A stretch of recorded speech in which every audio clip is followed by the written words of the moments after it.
Hi, everybody. I'm Gail. I'm Kelly. Hi. Welcome to All Things Metaphysical.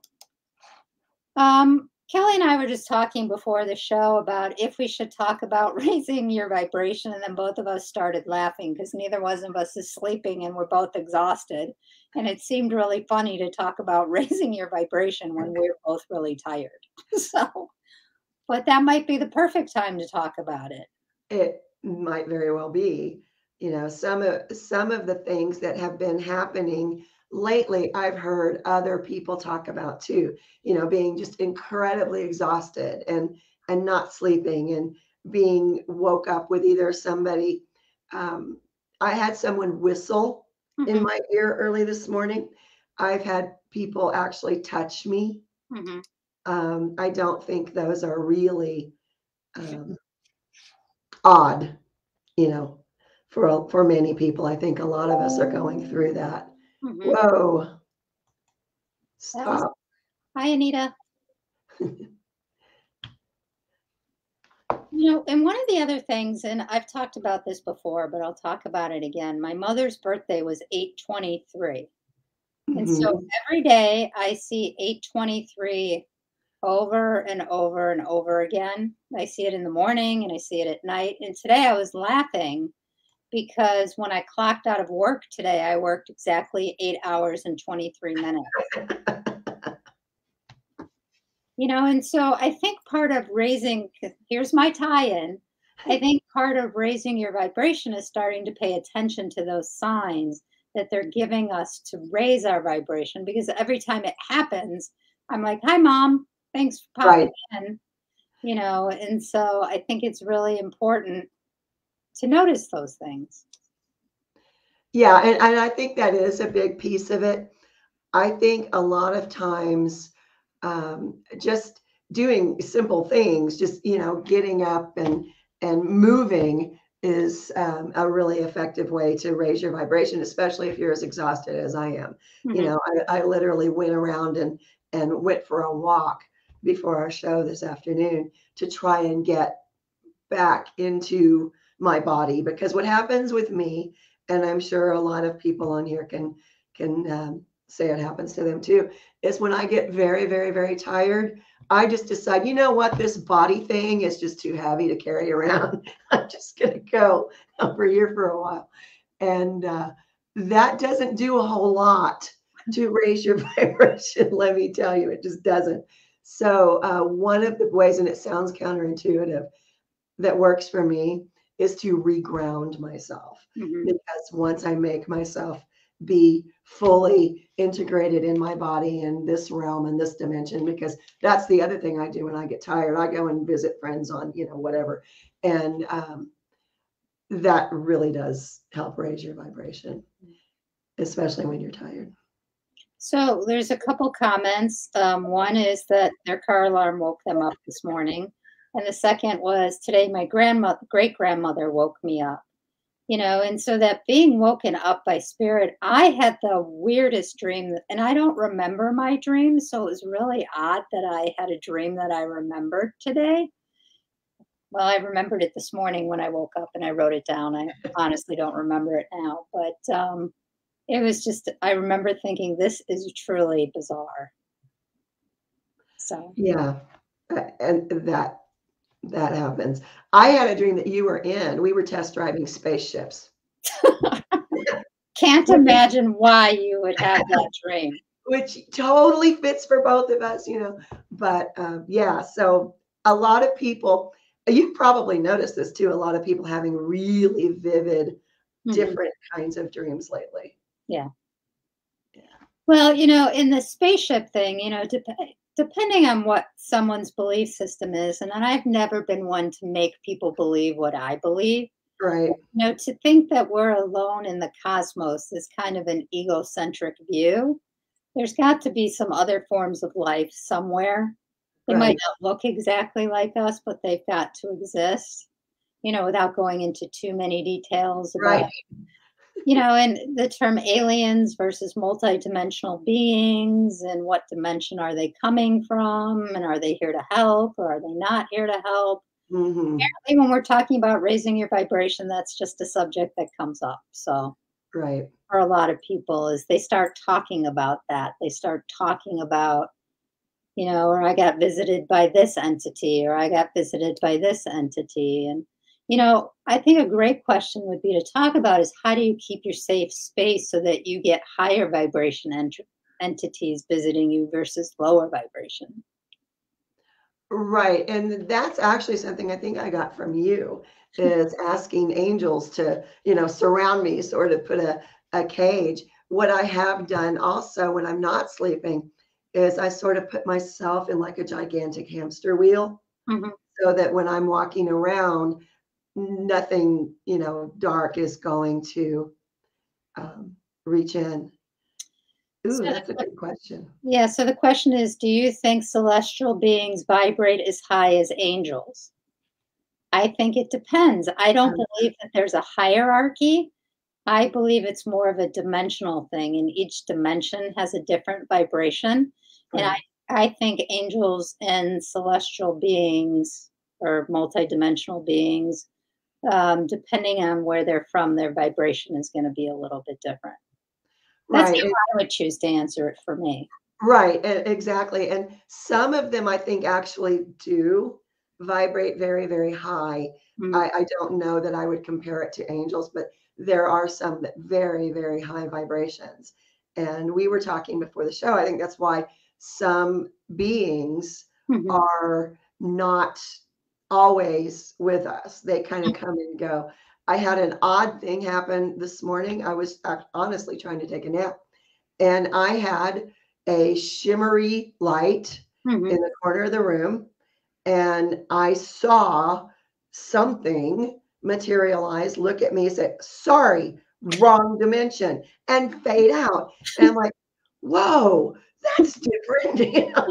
And it's clearly that was a pretty high vibration, to come through like that. And it was odd to me because number one, I was watching this whole thing materialize, and then to speak English and tell me, "Sorry, that was a mistake," means that it saw me Mhm. and realized I saw him or her or whatever it was. And that was a fascinating thing to me because I think these things happen more often than humanity would like to believe. And I think as more people wake up and get further along their path, um, it'll happen more. We'll notice it more. I was thinking back to when I used to do a lot more channeling and when I worked with some channeling teachers who I then frustrated the hell out of. Mhm. I don't know about you, but I've had that experience a lot with teachers. Based on my personal vibration and what I bring to the table, sometimes teachers have a hard time with me in classes. But Mhm. I was working with this channeling teacher and I brought in this eighth dimensional being. And I could only hold it for about 15 minutes because the vibration, they talked so much faster than we talked, and the vibration didn't match with mine. Right. But they said to me, and this was really funny, and I'll never forget it. You have helpers all around the cosmos, and you keep calling us in to help humanity. I don't know if you're aware of it, but you do it every day. So Yeah. I'm letting you know that we hear you and we're doing our part to try and help. And I'm just like, I didn't know what to do with that when that came. Yeah. It's one of the things, and someone just messaged me a question. I don't know why they're not on, but anyway, um, one of the things about raising vibration, and it gets confusing for a lot of people, is what you eat can lower your vibration. Um, I know so many people who work as intuitives, and they will get tired and they will start drinking Mhm. because alcohol will dull your senses. So if you're trying to raise your vibration, and if you're trying, like so many people seem to be, to connect with other realms, connect with other beings, and you're still drinking alcohol, that's probably why you're having trouble connecting. Well, that's Um, not always true because when I would drink alcohol, the messages would come through. you Like get bombarded. I got Yeah. hearted when I Yeah. drank. So I stopped drinking for that reason because I would just became this open conduit and like anybody could come through and talk Yeah. to me. And I just didn't like that feeling. Yeah. I've had those experiences too, but yeah, it really it can really take away any of your boundaries if you are if you All are your used decisions. yeah, if you're used to talking to them all the time, they're like, "Now's our chance, get her." But generally speaking, it does lower your vibration. Um, once the other thing is food. Different food will lower your vibration. Processed foods and sugar. Well, for Mhm. me, I used to eat a lot of sugar when I wanted to shut off messages. It doesn't work anymore, but I used to be able to do that. Yeah, I have found I can no longer turn it off no matter what I do. It's like, nope, you're not getting away. Um, but yeah, when we're talking about raising your vibration, there are a lot of things that you can do to raise your vibration. But I think maybe the most important things to look at are what lowers your vibration. Well, and Um, I think balance is important too, mhm. because you can't go walking around in that altered state all the time. Well, I try to, but it's not I very effective. And the thing that most people don't realize is yes, you can walk around in those higher frequencies, but in order to manifest anything on earth, you have to ground into the earth energy. So you can't stay way up there and go, well, why isn't anything coming or why isn't anything happening? yeah. So it's Well, it learning is, but balance. over there. Yeah, it's just learning balance. So if any of our viewers have questions, please type them into the chat or the comment section. We can see it on StreamYard. Uh, we're not on Facebook. We're actually in the StreamYard app. So we can see them come through, but we can't respond back to comments. So you said someone texted you a question, Kelly? Yeah, it was about food and alcohol and your vibrations. Okay. And one of the things that I'm about to do another series on another podcast about the law of attraction. And Hmm. everybody wants to create love and money and success and blah, blah, blah, but they don't want to do the work to get there. Hmm. And a lot of the time, you can manifest anything you want if you have faith and belief that it will actually manifest for you. But sometimes when we're talking about the work that goes along with the law of attraction, everybody thinks, well, I don't have time for another job. Well, Hmm. maybe that's not the work you need to do Hmm. because much of the time, I think as humans, we think of work being something we do for money and we neglect the work that we need to do on ourselves. Hmm. And a lot of the times that's what that particular work is. I know for me personally, when I first started studying the law of attraction, I was like, well, why isn't anything happening? You know, and I was in real estate and I was in the Bay Area, so I was making bank and still things weren't happening like I wanted them to happen. And finally a guide came through and went, I'm going to smack you. What? And it it was because I had neglected me. Hmm. I was so focused on more deals, more deals, more deals, more closings that I hadn't realized how far away from myself I had gotten. And I had to reconnect with me. And once I did, and I did that work and I started refocusing, perspective is everything sometimes, then things started happening again for me. But there was a long time where, and as humanity, we tend to get focused on the money aspect, Hmm. and that's not really what it's about. I was thinking about while you were talking, and maybe this is a good way to think about it, is soul work. Hmm. I think of our podcast. I mean, I know at some point it could get monetized and all that because all things metaphysical is ATM, which, we talked about Right, last week when we changed the name. Although Spirit gave me this name, I had nothing to do with it. And then, but this is food for my soul. Like, right, doing this, having these conversations with you, broadcasting it to everybody just makes my soul happy. right. And there's so many times where we don't do that. Like even like on the Fear to Freedom page where this is being broadcast live on Facebook, which is a closed group, is I do readings every week. And it's not that, you know, I have to do that. I love to do those. I love Right. to be able to use my gifts. So I think we should also promote ourselves a little bit. We don't normally do that. We're 5 episodes in, and neither one of us has really talked about, if anyone wanted to have a reading with either one of us or take a class with either one of us. We haven't even posted that in any of the information. You can see how our mind works on monetizing versus making our souls happy. Right. So for me personally, the best way to reach me is just to go to my website, which is gail-alexander.com. And what would be the easiest way for people to reach you, Kelly? Probably through my email. My personal email's fitzgeraldtoo@yahoo.com. And I give it out all the time. I read every email I get. Do not tell me you're a Saudi prince. I've had enough of those.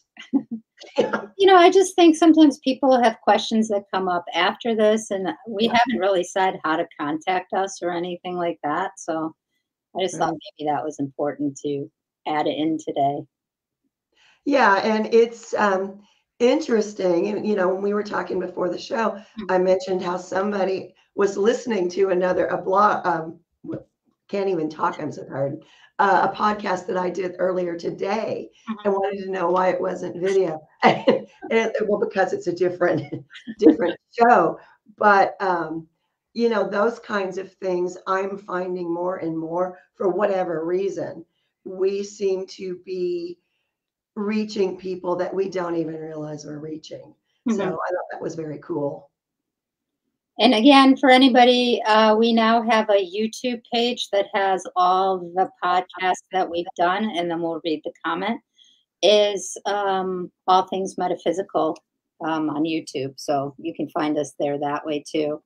So this viewer wrote, "It took the year of COVID for me to realize I needed to take the time, however long it took, to heal my soul/spirit. I decided to say no, not because I was busy, but because I didn't want to be busy. Yeah. Self-care has reaped great rewards." Yeah. Which, by the way, is another way to raise your vibration. Yeah.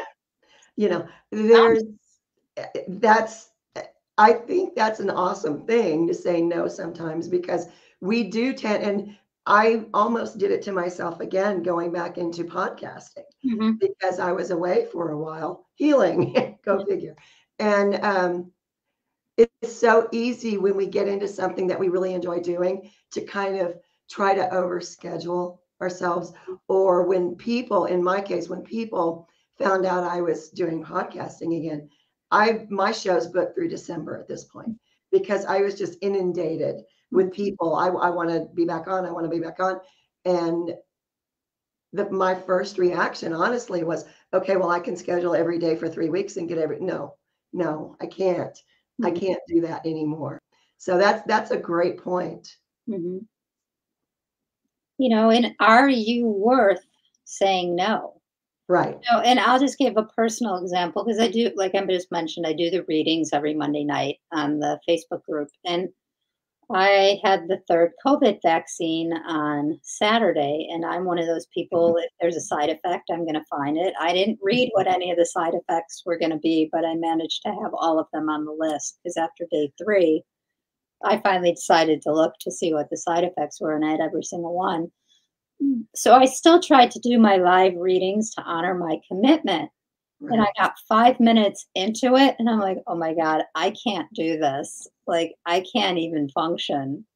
I mean, I was still getting accurate information, but I didn't feel good. So, I thanked everyone who tuned in, and people tried to come on after I was off. So the next day, I did readings for all the people who I missed on Monday night, who had left a question or a comment, because some people really look forward to that, and it brings them joy. And so I really wanted to honor it, but at the same time, I had to honor myself. And for myself, I had to just sign off on Monday. And then on Tuesday, I'm like, well, if anyone tunes in and asks for anything, you'll have to wait till next Monday. I'm only honoring the people who tried to tune in Monday when I was on. So I'm trying to be better for myself about setting those boundaries and limits because it's really hard to do. It really is hard, Mm, as especially because that is something you enjoy doing and you like to share your gifts, and it's really hard to take a step back and put yourself first for a while. mhm. Yeah. But So again, if any of the viewers have any questions or comments, please put them in the comment section and we will do our best to answer them.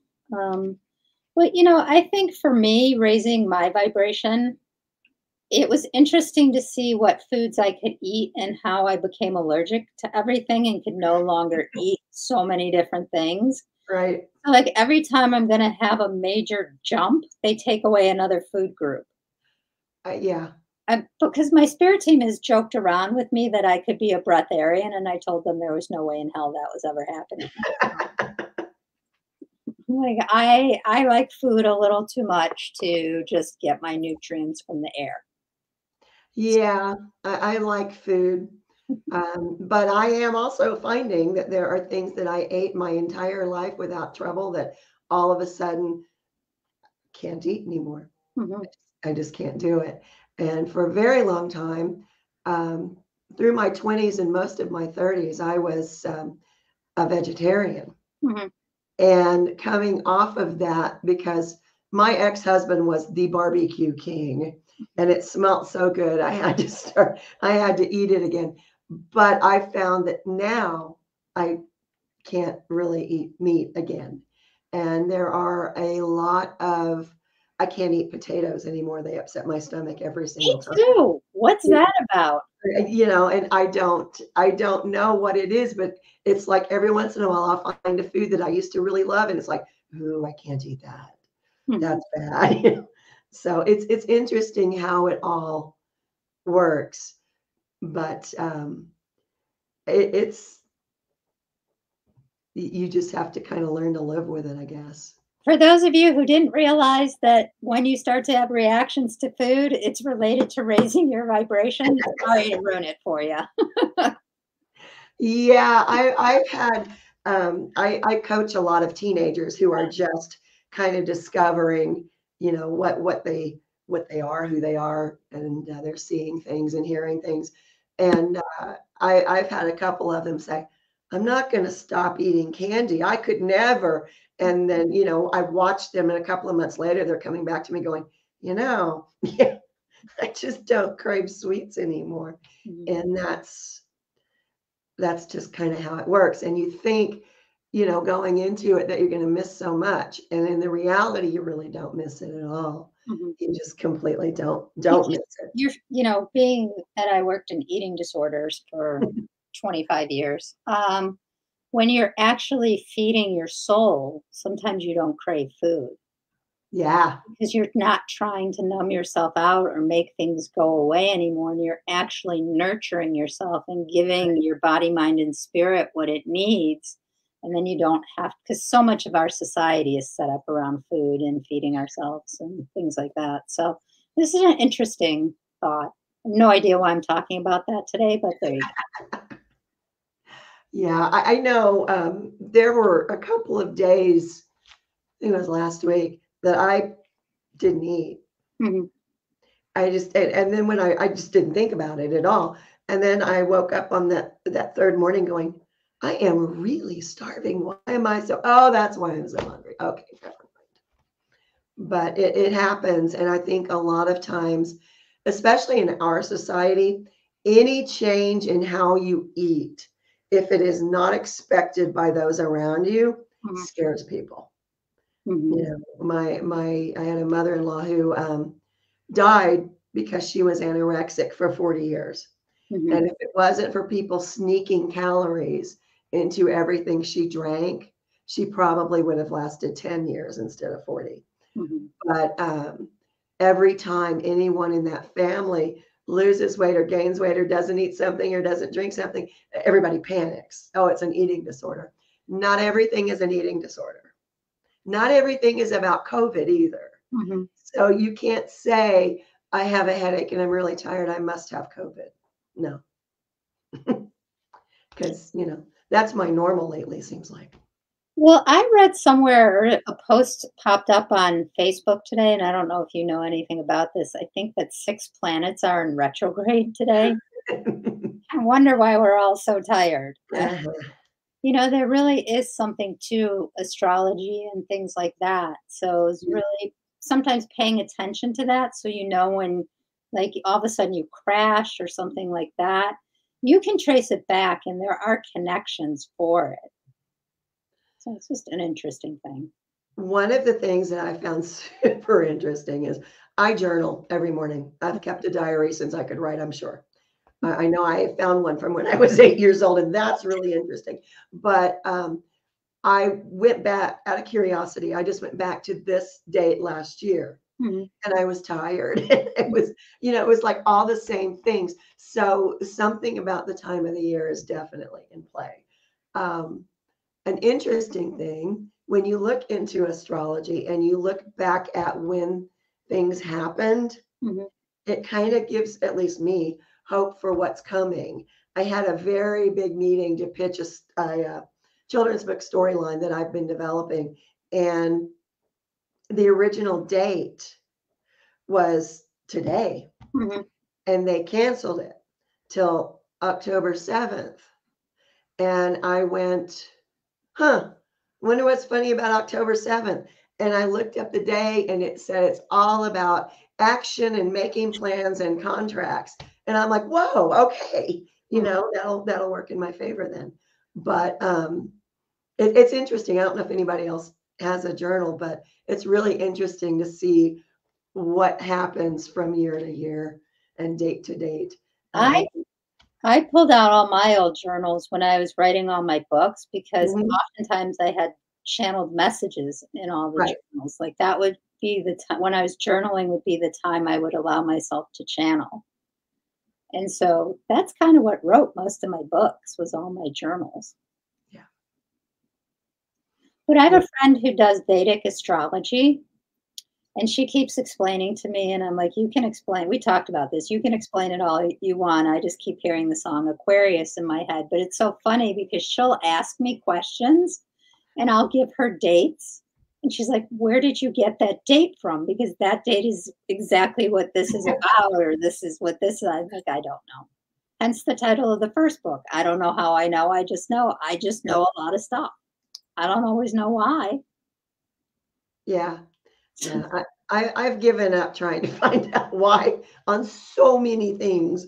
It's not worth putting my energy into trying to track down the whys anymore. And there was a long time where I've run so many businesses, I had to be very, very, well, I was a control freak.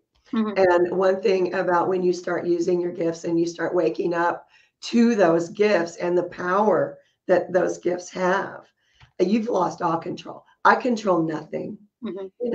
I have dogs that barely come when I call them at this point. It's just I, I've seen that sign, abandon all hope, all you who enter here. And that's kind of my life right now. And it's not a bad thing because for most of my life, I was such a controlling, had to look at every single minute. And the poor agents that worked for me in my real estate company, I'm amazed they didn't mutiny because when I look back now, it was okay. Well, you have 10 minutes between here and here. You can make 10 calls and that's not life. Mhm. That's not what we're here for. And I have learned the less I try to control things, the more things work out for me.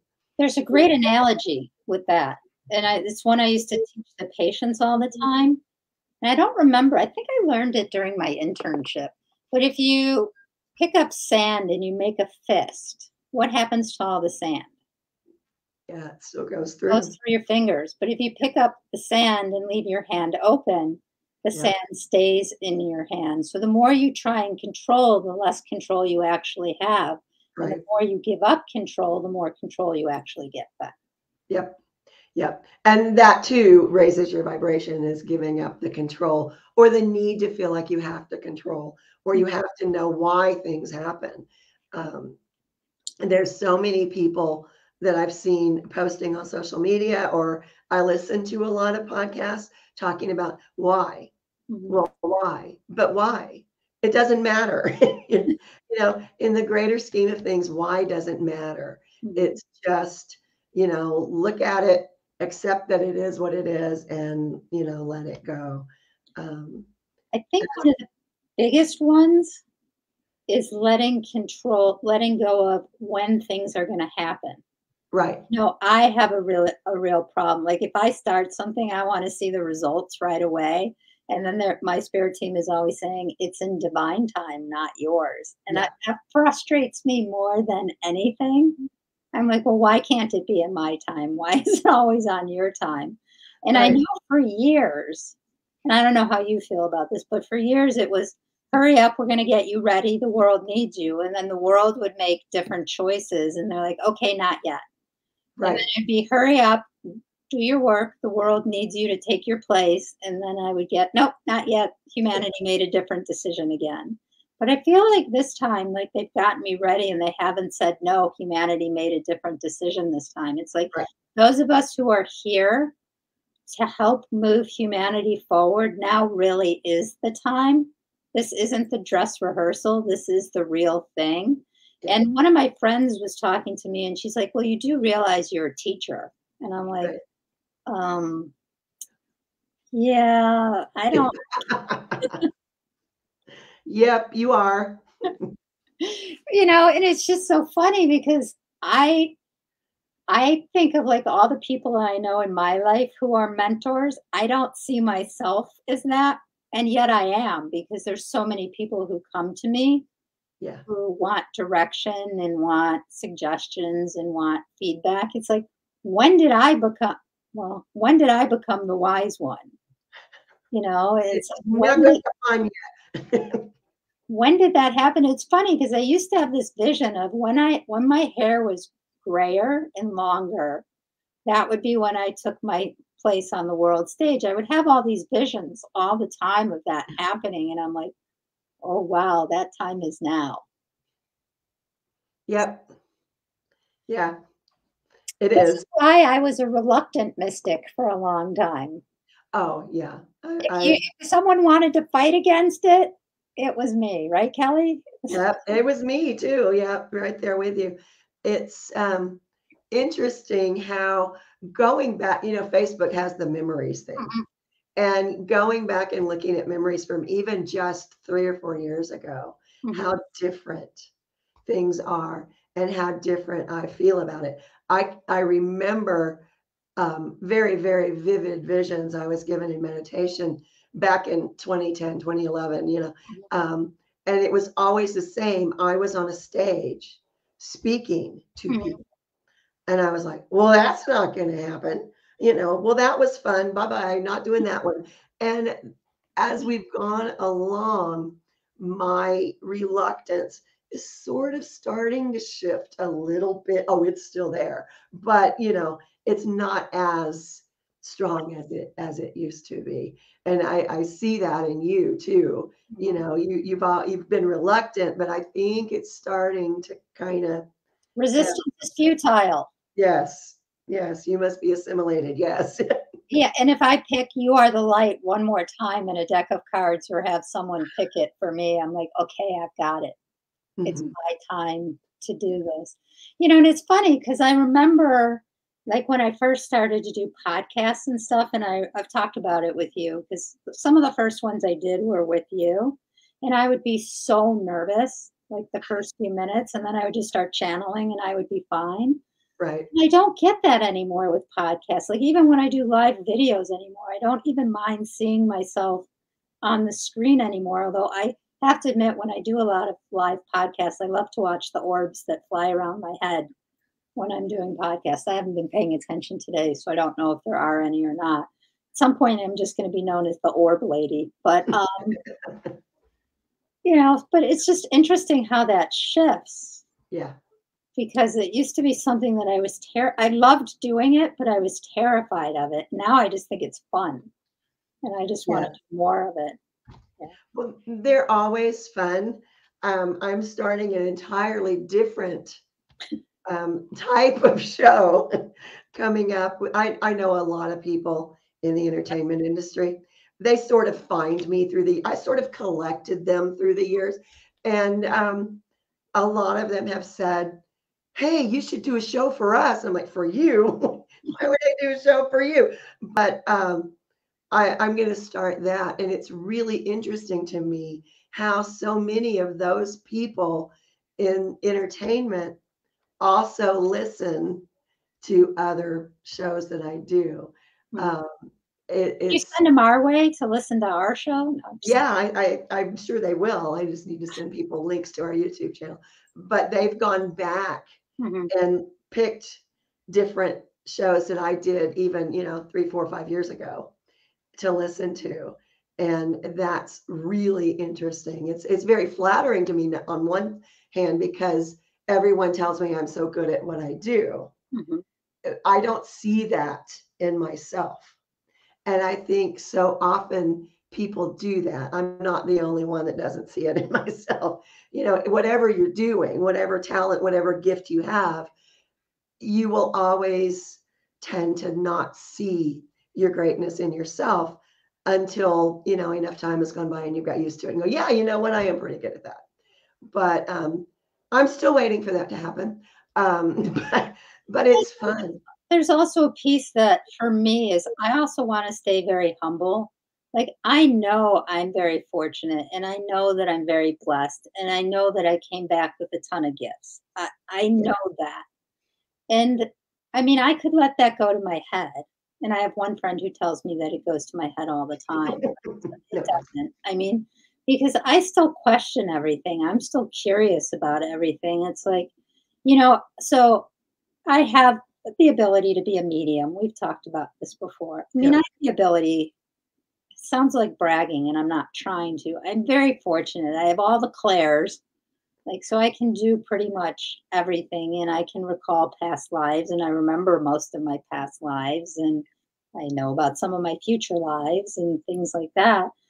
But it's just interesting because I'm taking a class right now kind of on mediumship. And the conclusion, I'm 2 weeks into the 6 week course. And the thing that I finally came to the conclusion with is like, I'm not going to do it the same way. No. And I so desperately want to because I really admire this person and I love how they teach and I love how they do things. And I want very much to be a medium in that way. And no matter how hard I try, I just open my mouth, I start talking, and all of the messages just come in. I don't have to try and connect. So I was paired up with someone yesterday, and she wanted to go first. And so it was my turn. I said, okay, well, while you've been telling me, of course, it was my mother again. My mother comes through with every person now. It's like, Mom, give someone else a chance. She's very insistent, though.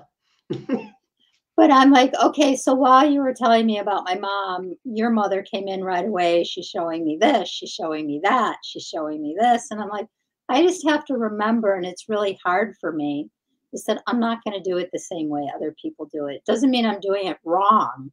Right. And I think that's where a lot of people get in trouble and why their vibration doesn't go up, because we think we have to do it the same way that people who are very successful and famous do it. Right. And for me, that was like a huge thing last night. I'm like, nope, they said switch. There it was. And I can't worry about, it coming in this way, or I can't bring it in from I just have to be me. And I think that's part of the key because not everyone wants a reading that's a carbon copy of someone before. They kind of want people who are a little bit different. That's how I got a lot of coaching clients, because I was different. And people would say, well, I wanted to work with you because you were different than everybody else. And, I don't take pictures of myself walking out of a big mansion or getting into a fancy car or whatever it is that other people are doing, mostly because I don't have those things. But anyway, it's because you will attract the people you need to help. You just will. And all of us do. So don't ever feel, that it's bad to be different, because you do you, and that's perfect. That's what you should be doing. But I think at the same time, I think it's really important to talk about because everyone's like, you have all these gifts and you doubt yourself. What chance do I have? And I'm like, well, we're still all human. We still all have lessons. We still have things that we're working through. Just because I may understand something a little more than someone else doesn't mean that I'm better than. It's like when I used to work in behavioral health hospitals, I would always say to the clients, I never called them patients, I always called them clients. Clients. Sounds better. I said, the only difference that separates me from you is I have keys to the doors. Right. Yes. That's really the only thing that separated me is that I was handling things maybe a little bit better at the time, but it doesn't mean I don't have my struggles. I believe anyone could go to a psychiatrist at some point in their life and get almost any diagnosis Yep. because we all have struggles. We all go through things. This therapy part always comes out. I try not to, but it's just part of who I am now. Well, it is. And, one of the things when you were talking, I don't know why this triggered in my head, but one of the gifts that I have, and I know you have too, is to help people cross over and to talk to people from the other side. Mhm. And around where I live, a lot of horrible things happened. Mhm. And lately, someone has started filming a TV show. They haven't yet sold it, Mhm. but they're going around and doing like a ghost hunting thing because that is also popular these days. Mhm. And just because I was invited, I went with them to Mhm. one particular place. And I was kind of hanging back watching, and someone kept like hitting me back on the shoulder. I'm like, no, I'm not here for this. I'm just watching, just watching the other shoulder. I'm like, what do you want? And I said it out loud, and everybody that was filming turned around. And I'm like, all right, there's a gentleman here, and then I start going through the whole thing, and they're like, well, why aren't you on camera? Because I'm just watching. I'm not part of this. So but it was this particular spirit was so adamant that he got to tell his story. And now, it was where I was just the crazy witchy lady in the middle of nowhere that rescued animals. Now I'm a ghost hunter living in the middle of nowhere. And I my whole life have been told that was a gift. And Mhm. I reluctantly accept that it is. But sometimes it feels, oh, so not You know, like a gift. so speaking of that, I was told by my spirit team that I needed to go kind of on a pilgrimage, and I could because I didn't want to go to the Casa in Brazil for various reasons. So I could go to Sedona or Taos, New Mexico, were the two places I was told I could go, that I would have similar experiences. So I went to Sedona, and I hired this guy to take me on a tour of the sacred sites. And then other people they're like, well, there's some other people who want it, because I hired just him to go with me. And then some other people are like, are you okay with it? I ended up giving the tour. Yeah. I'm like, I'm paying you, but yet I'm telling you about the energy at all the sites, what everything means, what Right. it all is. I'm like, there's something wrong with this equation. Right. So we Yeah. would get to the next place and they'd be like, well, what are you getting? Right. So, Yep. That's what happened to me. And we hit 3 locations that evening. And all 3 times I had somebody either talking to me in my ear or trying to grab me or playing with my hair. And it was just, I've really got to stop leaving my house at night. I went to Ireland. It was the one place I've been out of the country. I went to Ireland and we went to some castles. I'm like, really don't want to do this. Like the plane, we landed on one side and then drove through to the other side. And I know I left my body as soon as we landed. And Right. I wasn't very present. I mean, I went to the places and I did the things, but we went to this castle and I had on two pairs of pants, two pairs of socks, like two jackets, a hat. I'm like, I need to go wait in the van. 'Cause my body temperature dropped like 20 degrees from all the energy that was in there. I'm like, I can't stay in here. if you guys can't figure out where the energy is coming from, there's one over there, there's one over there, and there's one Right. over there. I'm like, I'm gonna go wait in the van now. Yeah. Yeah. It gets a bit intense sometimes. Yeah. But yeah, that's another thing that more and more people have come to me about lately is especially teenagers. And Mhm. I don't know why all of a sudden young people are being brought to me or feel they need to talk to me about whatever. But lately, a whole bunch of young people have been in this area, have been all of a sudden, it's always been here. All of a sudden, they're feeling the energies and they are seeing the Well, people. because that generation is Yeah, open to it, whether they're, we can talk about it really briefly, the crystal kids, the indigo kids, or the rainbow kids. right. They came in wired differently and remembering more stuff. Yeah, And that those of us who came back earlier, they said indigos didn't come till the 80s, but there was indigo scouts that came much earlier that paved the way. right.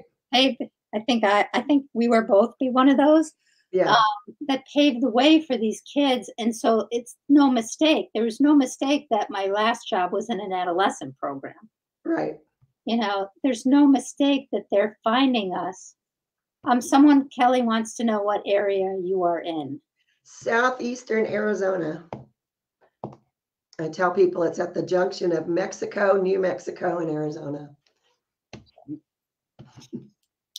So, anything else we want to cover today?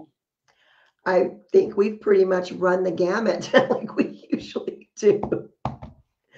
And, all of this could be expanded on. This is just like a really brief thing, but more and more things are coming up for more and more people. Mhm. I think that's one reason why us doing this show at this time is so important. Yeah, I know we talked about it a year ago. Yeah, Like, okay, we'll get to it. And then, like, you called me, and I'm like, yeah, let's just do it. Let's just pick a date. Let's just start. And that's how it came about. So, if you have questions and you're watching this in the Facebook group, please write comments after the video and we'll look at them before next week. If you're watching us on YouTube, I believe you can put comments under the video there too. hmm, And yep, we'll check that before we come on again to make sure that we continue to answer any questions, all the questions that everyone wants. And so we'll just continue the dialogue because I think having a space where it's free enough to talk about this stuff and so that right. you don't feel alone and that you don't feel you're the only one going through it is so important right now. Yeah, very much so. So Yep. with that, we will sign off and we will see you guys all again next week. Bye everybody. Bye.